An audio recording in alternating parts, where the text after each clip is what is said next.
이번 시간에는 유형자산에 대해서 학습하도록 하겠습니다. 자, 첫 번째, 유형자산의 정의입니다.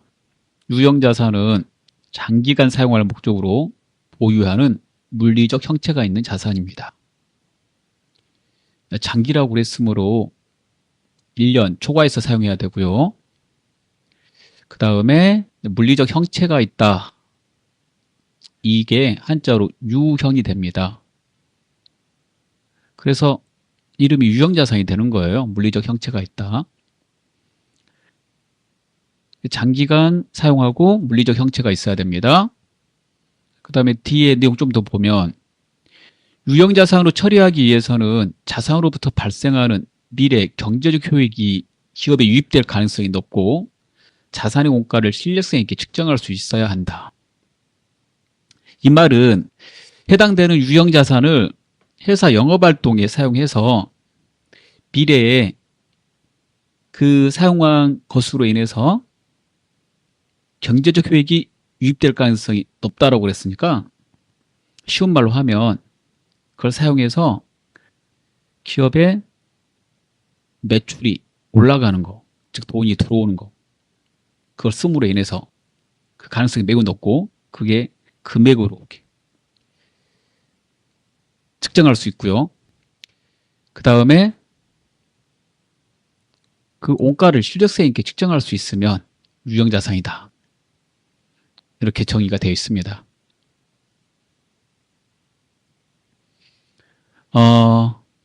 해당되는 유형자산을 사면 그게 유형자산으로 장부에 인식이 되려면 그 금액이 얼마인지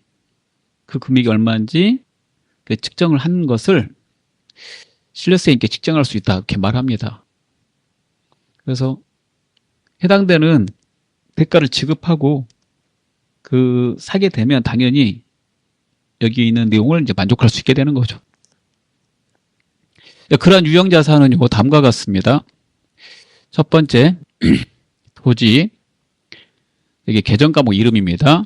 두 번째, 건물, 세 번째, 구축물. 구축물은 뭐냐면요, 여기 정의에 있는 것 그대로 토지 위에 정착한 건물이 아닌 교량, 궤도, 갱도, 정원설비, 기타의 토목설비 또는 공작물 등을 말합니다. 토지 위에 있는 것 중에 건물이 아닌 것들은 구축물로 이제 처리하는 거죠. 그 다음에 회사에서 필요한 이제 기계하고 관계되는 거는 기계장치라는 계정 과목을 쓰고요. 그 다음에 회사가 현재 만들고 있는 거, 건설 중에 있는 거, 주로 대표적으로 이제 건물이 여기에 해당이 되는데 짓고 있는 건물인데 완공은 안 됐어요. 그런 것들은 이제 건설 중인 자산으로. 그 외에도 차량, 오토바이 이런 차량 운반구, 그 다음에 회사에서 필요로 하는 책상, 의자, 컴퓨터 같은 비품, 자, 이런 게 유형자산에 해당이 됩니다. 그리고 지금 이렇게 표시되어 있는 얘가 회계장부에 써야 될 이름들이죠. 얘네들은 형체가 있고요. 장기간 사용하고 그 다음에 회사 영업활동에 사용을 함으로 인해서 미래 경제적 효익이 유입될 가능성이 매우 높고 그 다음에 해당되는 얘네들의 원가를 신뢰성 있게 측정할 수 있을 때 이 이름으로 회계 처리하면 된다. 이런 말입니다. 취득원가를 보겠습니다. 유형자산의 취득원가는 최초에는 원가로 측정하고 그 다음에 원가는 자산을 취득하기 위해서 자산의 취득 시점이나 건설 시점에서 지급한 현금 또는 현금성 자산이나 제공한 기타 대가의 공정가치를 말한다.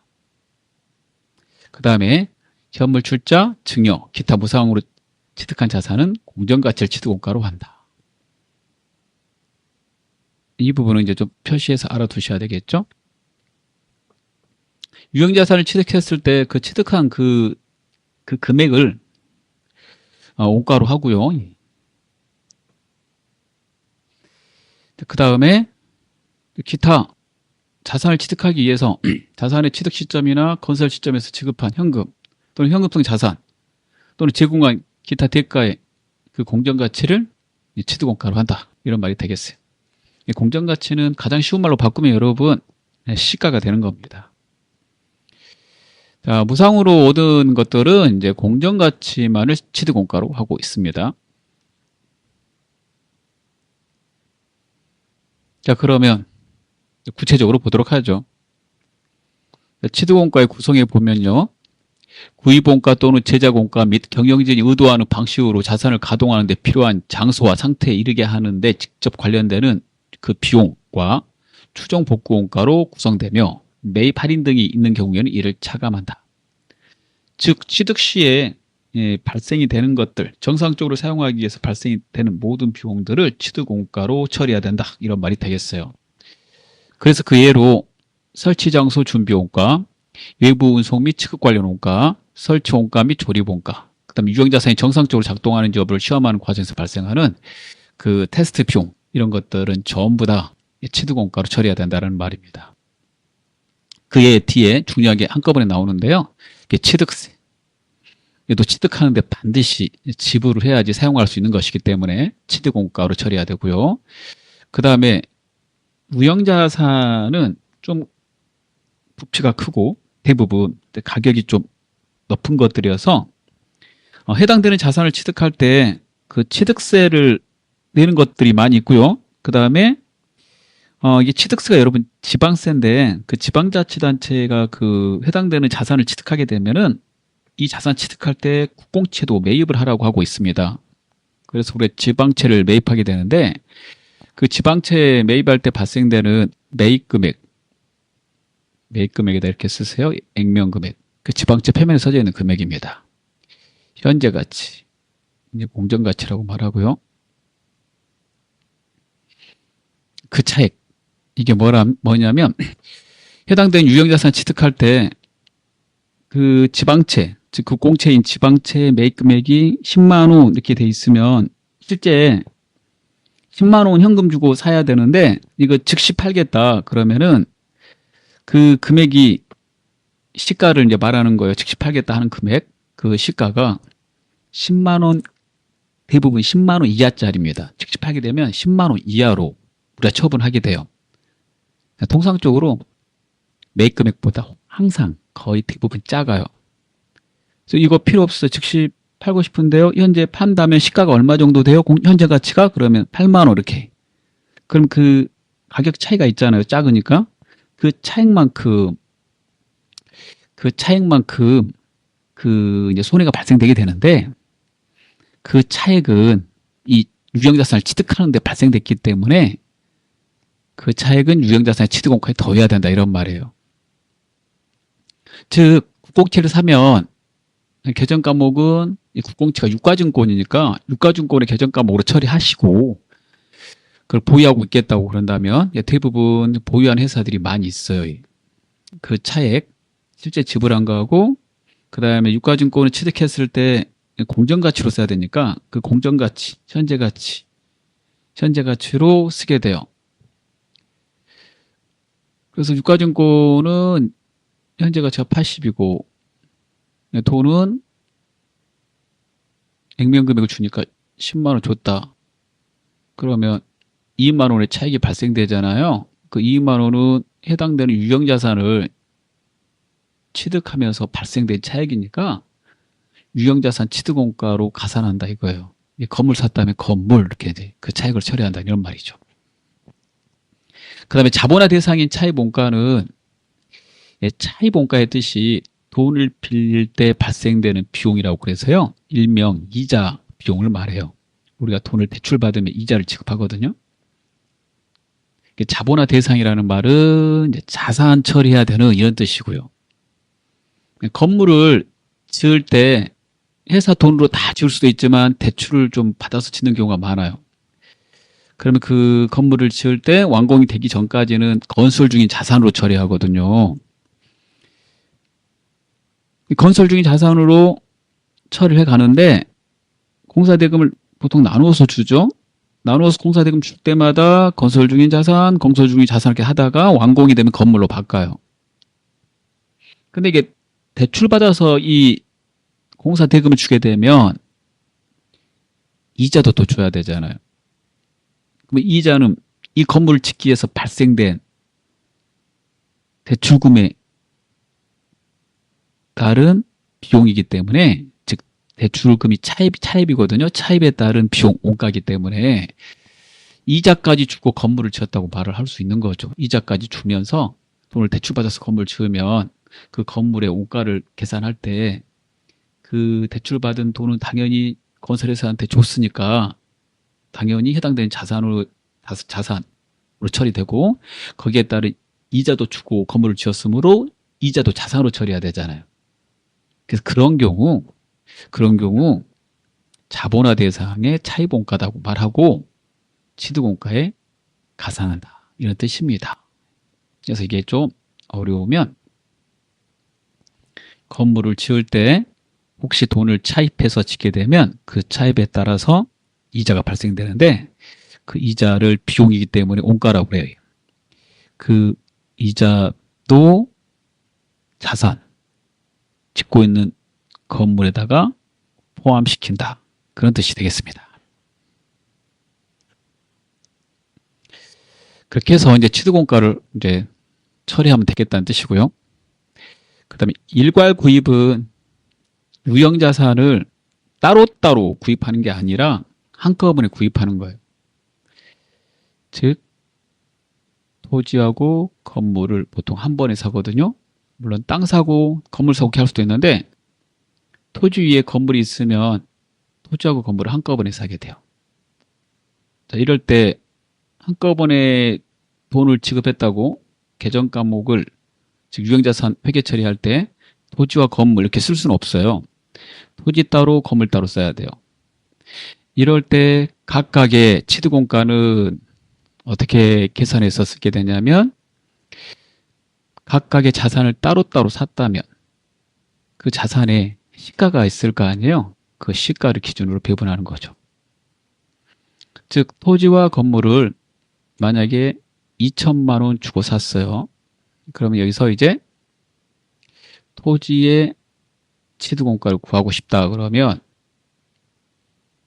2천만 원 주고 두 개 살 때 2천만 원 주고 샀으니까 2천만 원 곱하기 토지의 시가 분모에 건물의 시가 분모에 더해주고, 이 중에 분자의 토지의 시가 정확하게 말하면 이제 공정가치인데요. 제가 이야기 편하도록 시가로 이렇게 바꿔서 말을 하고 있습니다. 이렇게 해서 토지의 취득원가를 쓴다는 말입니다. 그래서 일괄 구입했을 때는 공정가치 기준으로 배분해서 취득원가를 산정한다, 이런 말이 되겠고요. 그 다음에 건물의 철거, 이 내용은 한번 읽어보면요. 건물을 신축하기 위해서 구건물이 있는 토지를 취득하고 그 건물을 철거하는 경우 철거 관련된 비용을 취득원가에 가산하고, 철거 건물의 부산물 판매 수익은 취득원가에서 차감한다. 또한 건물을 신축하기 위하여 기존 당사 건물을 철거하는 경우에는 건물의 장부 금액을 제거하여 유형자산 처분 손실을 반영하고, 철거 비용은 단기, 기타 비용, 유형자산 처분 손실이나 수수료 비용으로 처리한다. 자, 우리가 유형자산 중에 토지를 이렇게 사야 되는데요. 토지만 있는 건 없고 좋은 지역인데 그 토지하고 건물이 같이 있는 거예요. 그런 상황이 첫 번째 들어가는 거예요. 그럴 때 그 건물은 회사는 사고 싶어서 산 게 아니죠. 그러니까 토지 위에 건물이 있었던 것 뿐이죠. 그러면 즉시 그 건물을 철거하고 그 토지 위에다가 이제 신축 건물을 짓게 돼요. 그런 목적으로 오래된 건물이 있는 토지를 샀어요. 건물을 신축하기 위해서. 그럴 때 이 토지를 정상적으로 쓰려면은 그 건물을 철거하겠죠. 그럴 때 이 철거 비용, 토지를 정상적으로 쓰기 위해서 발생되는 거잖아요. 토지로 처리한다, 이런 말이에요. 그리고 회계 처리할 때 구건물은 사용하지 않을 거니까 구건물은 또 회계 처리하지 않고 한꺼번에 토지로 처리해요. 그 취득한 그 오래된 건물과 토지 한꺼번에 취득한 것을 전부 다 토지로 처리하고, 그 다음에 그 토지를 정상적으로 쓰려면 오래된 건물을 갖다가 그 철거를 해야 되는 거니까 그 철거하고 관련돼서 발생되는 철거비라든가, 그 다음에 토지를 정상적으로 쓰기 위해서 토지 정지 비용, 이 정지라는 말은 그 토지 평탄화 작업한 비용을 말하거든요. 이 평탄화 작업까지 해야지 토지를 정상적으로 쓸 수 있기 때문에 그 비용까지를 전부 다 토지로 처리한다, 이런 말이에요. 그래서 취득원가로 처리한다. 그 다음에 철거하다 보면 고철 같은 것들이 있는데요. 그거는 이제 판매하면 돈을 받을 수 있어요. 그러면 그거는 취득원가에서 이제 차감하면 되겠죠. 그런 말입니다. 이런 경우 건물을 신축하려고 오래된 건물이 있는 토지를 산 경우, 그럴 때 취득원가를 어떻게 써야 되는지에 대해서 설명하고 있는 거죠. 또 하나, 이 건물 철거하고 관계되는 유형자산 쪽에 우리 회사 건물을 철거하고 새로운 건물을 짓는 거예요. 첫 번째 거는 오래된 건물이 있는 땅을 돈 주고 사고 거기다 신축 건물 짓는 거라면, 두 번째는 당사의 건물이 오래돼서 그걸 철거하고 새로운 건물을 신축할 때, 이때도 철거비는 당연히 발생되죠. 이때는 앞에 거하고 좀 다르죠. 우리 회사 건물을 신축하기 위해서 우리 회사 건물을 철거했다면 건물 철거하는 거, 우리 회사 건물 없애버린 거 있잖아요. 그 없앤 거, 그 장부 금액만큼은 당연히 회사의 손실이 되기 때문에 유형자산 처분 손실로 회계 처리하고, 그 해당되는 건물은 장부에서 제거하고, 그 다음에 만약 그 철거비 발생됐다면 그 건물을 철거하기 위해서 발생된 것이기 때문에 이 철거비까지 회사가 손해보고 철거한 거죠. 그래서 그 철거 비용은 유형자산 처분 손실 처리 또는 서비스와 관련된 거니까 수수료 비용으로 다 기타 비용으로 처리한다, 이런 말이에요. 기타 비용은 일반 기업 회계 기준에서는 영업의 비용이라고 그래요. 한국재테국제 회계 기준에서 이제 기타 비용이라고 하죠. 그래서 개정 과목은 이걸로 처리한다. 그래서 오래된 건물이 있는 땅을 사서 건물을 신축하는 경우에는 그때는 토지로 처리하고, 우리 회사 건물을 철거하게 될 때는 그때는 뭐 새로 산 게 아니니까 우리 회사 건물을 철거한 만큼 우리 회사가 손해가 발생되잖아요. 유형자산 처분 손실. 철거비 나왔을 때 오래된 건물이 있는 땅을 산 경우에 철거비는 그 토지를 정상적으로 쓰기 위해서 발생된 것이니까 토지로 처리, 유형자산 토지로 처리하고, 우리 회사 건물을 철거했을 때는 철거비까지 손해가 발생됐으니까 그 철거 비용도 유형자산 처분 손실에다가 반영해서 처리하면 된다, 이런 내용이 되겠습니다. 그래서 유형자산과 관련해서 그 취득하는 과정에서 발생되는 여러 가지를 종류별로 쭉 기준서 이렇게 들어가 있는 겁니다. 그 다음에 증여, 기타 무상 취득은요, 유형자산을 증여를 받았거나 또는 무상으로 혹시 취득했다면, 그럴 때는 우리 거 자산이 됐으니까 회계 처리를 해야 되는데, 그 무상으로 받은 그 자산의 유형자산의 공정가치를 취득원가로 해요. 그리고 이런 경우에 이제 무상으로 받았으니까 거기에 따른 수익이 발생했겠죠. 그 수익은 자산수중이익으로 처리합니다.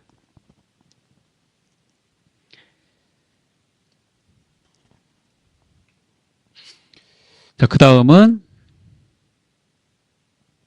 그 회계 처리 이렇게 돼요, 여러분. 이렇게 되고요. 그 설명한 거 그대로 회계 처리한 겁니다. 교환에 의한 취득이 있어요. 교환에 의한 취득은 유형자산을 주고 유형자산을 받는 거예요. 유형자산을 주고 유형자산을 받을 때 그 취득원가는 당사가 제공한 자산의 공정가치를 취득원가로 쓰라고 돼 있어요. 당사가 제공한 자산의 공정가치를 취득원가로 쓴다. 자, 우리가 기계를 받고 회계 처리할 때 기계장치, 우리 회사 차량을 줬어요. 제공했습니다. 예. 그러면 우리 회사 차량 운반고 쓰고 감가상각 자산이면 감가상각 누계 이렇게 해서 장부에서 빼버리거든요. 자, 이럴 때 우리 거 차량 주고 기계 받았잖아요. 이 기계의 취득원가는 당사가 제공한 자산의 공정가치로 한다. 이런 거죠. 단 이게 서로 이렇게 자산을 주고받다 보면 그 두 개의 자산의 금액의 차익이 발생할 수도 있어요. 자, 그런 경우에는 우리가 현금을 더 주거나 또는 현금을 이제 더 받게 되거든요. 그렇게 그런 현금 수수액이 있다면은 현금을 줬을 때는 준 만큼 우리 거 자산의 가치가 낮아서 그런 거니까 취득원가에 가산하고, 받았을 경우에는 우리 자산의 가치가 높으니까 받은 것이므로 취득원가에서 차감해서 처리한다라고 되어 있습니다. 자, 일반적으로 이런 경우에는 이제 서로 다른 자산을 주고받았을 때 이런 일이 많이 일어나고요. 공정가치를 측정하는 경우에는 서로 다른 자산, 이종자산이라고 그래요. 예. 그런데 같은 자산을 교환하게 될 때는요. 같은 자산을 교환할 때는 그 공정가치의 차익이 거의 없어요. 예. 그럴 때는 당사가 제공한 자산의 장부 금액을 취득원가로 처리합니다. 그래서 이럴 때는 동종자산 간의 교환이라고 해서 좀 알아두셔야 돼요. 서로 다른 유형자산을 교환할 때는 우리가 기계 받고 차를 줬다 그러면 둘의 차이가, 금액 차이가 항상 거의 똑같게 되는 경우는 거의 없어요. 유형자산의 종류가 다르잖아요. 이럴 때는 우리가 그 취득한 자산은 우리가 제공한 자산의 공정가치로 하고, 만약에 같은 종류의 자산을 서로 주고받을 때는 같은 업종끼리 같은 자산의 종류를 주고받을 수 있거든요. 서로 이제 필요하면. 이럴 때는 대부분 그 가치가 비슷해요. 그 가치가 비슷하기 때문에 우리가 새로 취득한 자산은 우리가 제공한 자산의 장부금액으로 측정합니다. 이렇게 장부금으로 측정하면 수익과 비용이 발생되지 않아요. 이런 경우에 수익 비용은 인식하지 말라고 되어 있거든요. 근데 서로 다른 종류의 자산을 주고받을 때는 수익과 비용의 인식이 필요해요. 서로 가치가 있으니까. 그래서 공정가치로 처리하는 겁니다. 두 개의 차이가 있으니까요. 이 어떤 금액으로 처리해야 되는지를 잘 보시고 회계 처리하면 되겠습니다. 자, 그 다음은요. 이렇게 해서 유형자산을 취득하고 나면 그 뒤에 유형자산은 장기간 사용하기 때문에 지출이 계속 발생됩니다. 계속 발생될 때 그 지출에 대해서 회계 처리가 두 개 있는데, 하나는 자본적 지출, 또 하나는 수익적 지출이 있어요. 자본적 지출은 자산 처리하는 거고, 수익적 지출은 그 지출을 비용 처리하는 겁니다. 어느 경우에 자본적 지출을 처리하냐면 유형자산 취득 후에 발생되는 지출이 미래 경제적 효익의 유입 가능성이 매우 높고 원가를 실효성 있게 측정할 수 있을 때 그 지출을 통해서 미래에 우리 회사의 매출이 많이 올라가는 거예요. 즉 돈이 많이 들어올 가능성이 매우 높다. 자, 그런 경우는 그 지출을 자산 처리해야 된다는 거예요. 예를 보면 생산 능력이 증대되거나 지출 후에 더 오래 쓰게 됐다. 해당되는 유형자산, 내용연수가 연장됐거나, 그다음에 상당한 원가 절감 또는 품질 향상을 가져오는 경우, 이럴 때는 자본적 지출, 자산으로 처리한다. 자본적 지출은 자산 처리하라는 말이에요. 예를 들어서 건물에 3층짜리 건물을 2층으로 중축했어요. 2층 더 중축한 그만큼의 비용이 발생되겠죠? 이 비용은 자산 처리하라는 거예요. 왜 그렇습니까? 그러면 그 2층 중축한 만큼 미래의 경제적 효익이 유입 가능성이 매우 높아요. 즉 미래에 해당되는 돈이 들어올 확률이 매우 높은 거죠.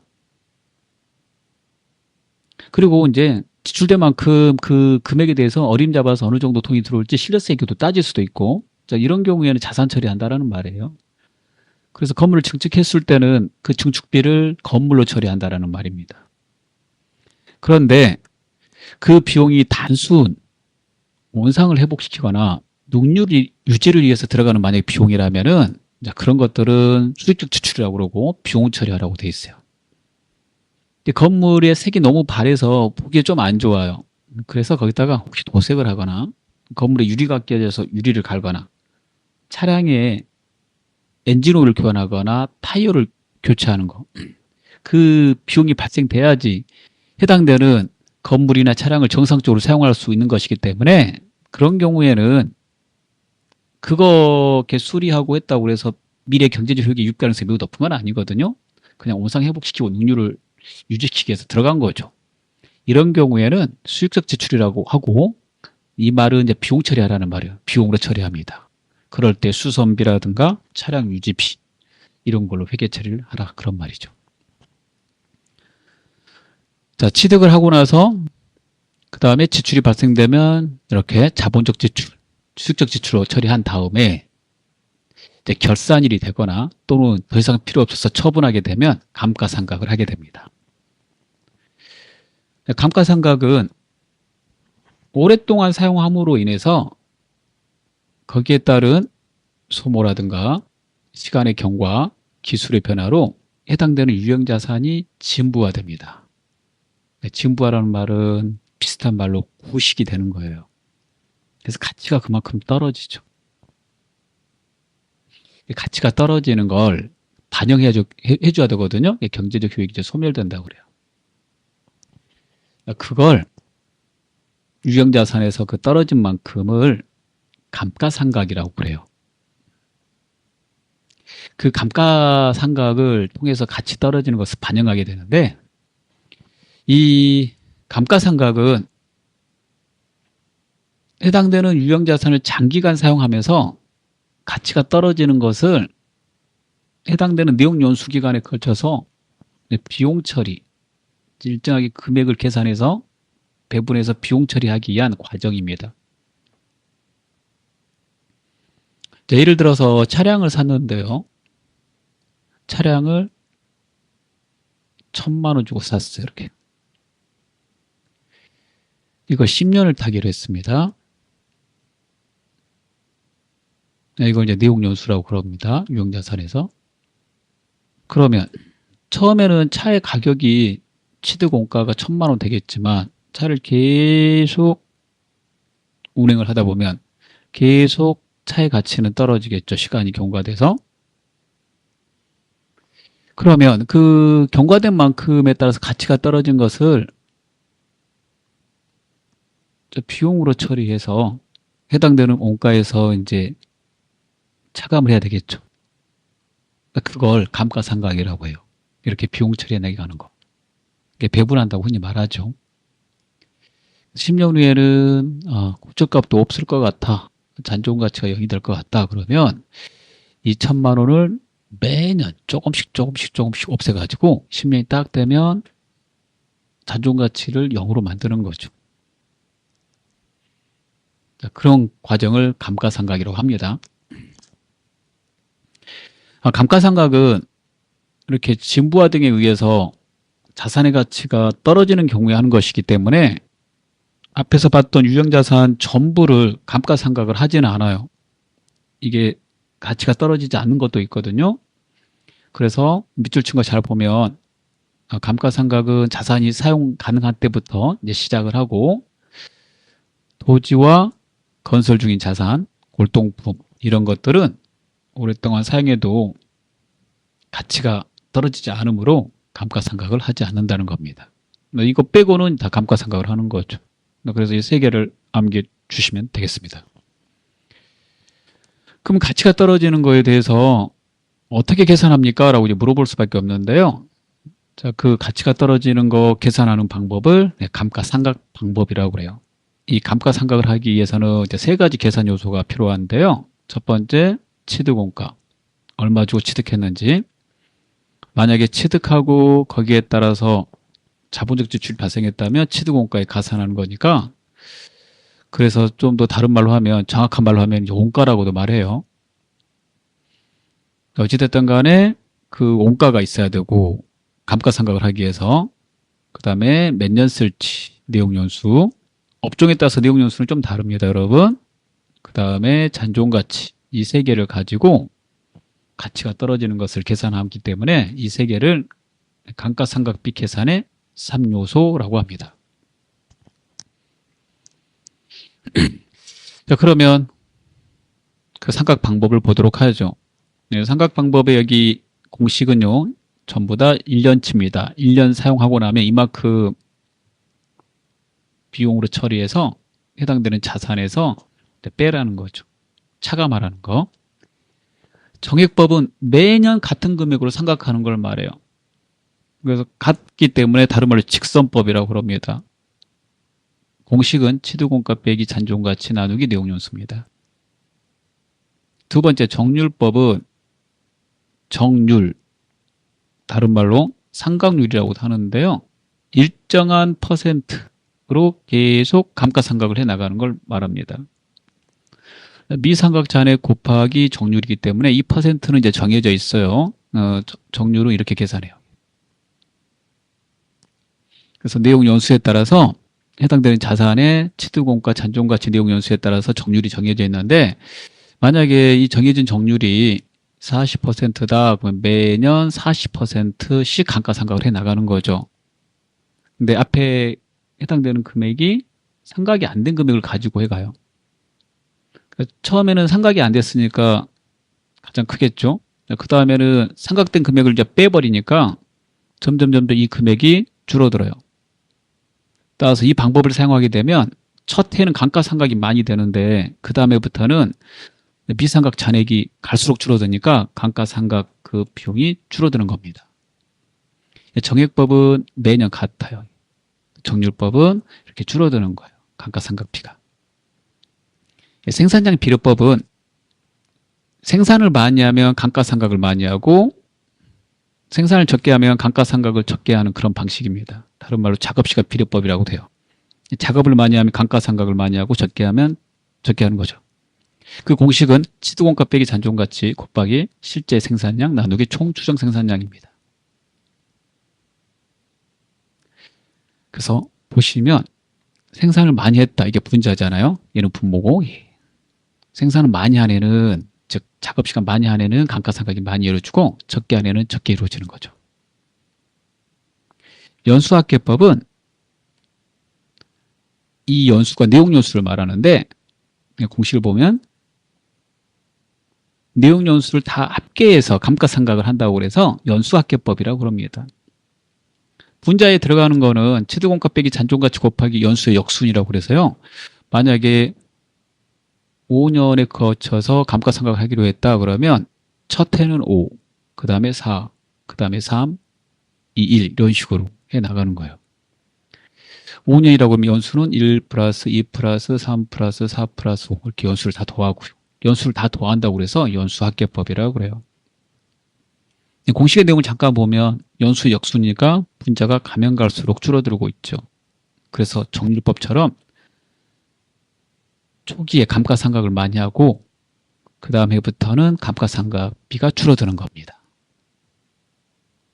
이 둘은 줄어드는 거죠.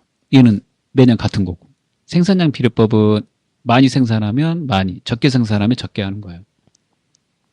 가장 합리적인 감가상각 방법은 3번입니다. 많이 쓰면 많이 하는 거죠. 비용 처리도 그렇게 해야지 맞겠죠? 근데 결론은 다 똑같은 거예요. 이거 만약에 5년간 쓰기로 했다. 차를 사왔는데 5년간 쓰기로 했다. 그럼 5년에 걸쳐서 감가상각을 해 나가는 건데 5년 후에는 잔존가치를 0으로 우리가 생각했다면, 즉 5년 후에는 이 가치가 없어 그런다면 다 네 가지 방법 어떤 거 쓰든지 간에 5년이 딱 되면 제로가 되는 거예요. 단지 그 차이가 어느 해에 많이 하느냐 적게 하느냐 그런 차이죠.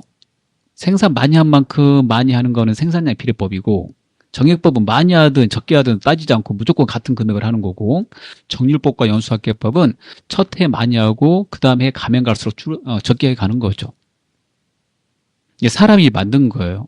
여러분이 차를 샀는데 1년 타고 나서 가치가 얼마 떨어졌는지 판단하기는 어렵겠죠.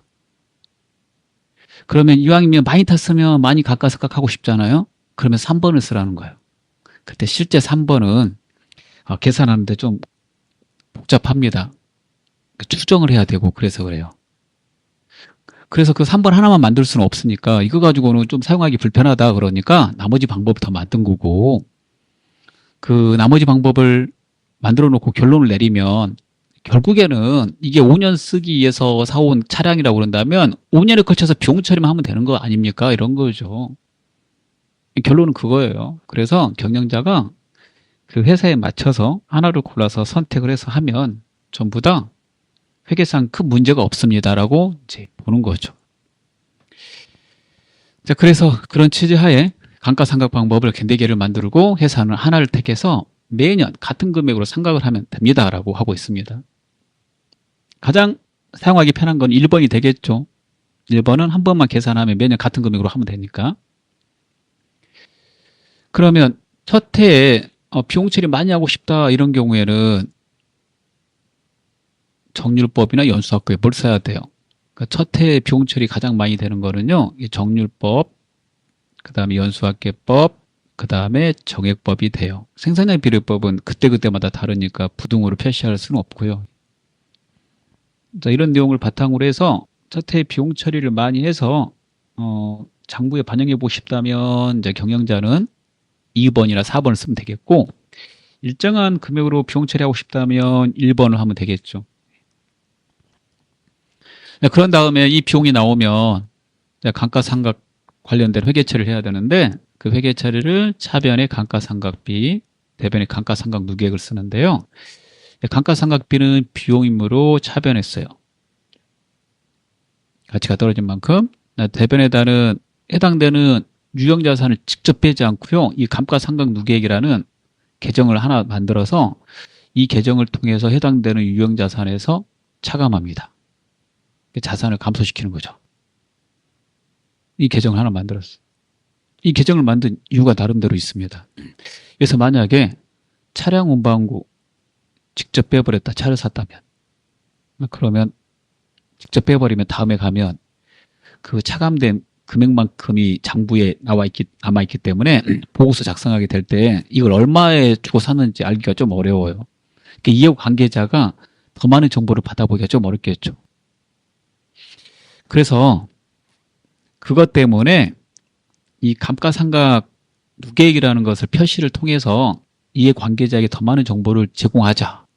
그래서 직접 빼지 않고 감가상각 누계액으로 빼는 거고요. 이걸 보고서에다 표시할 때 다음처럼 표시하는 거예요.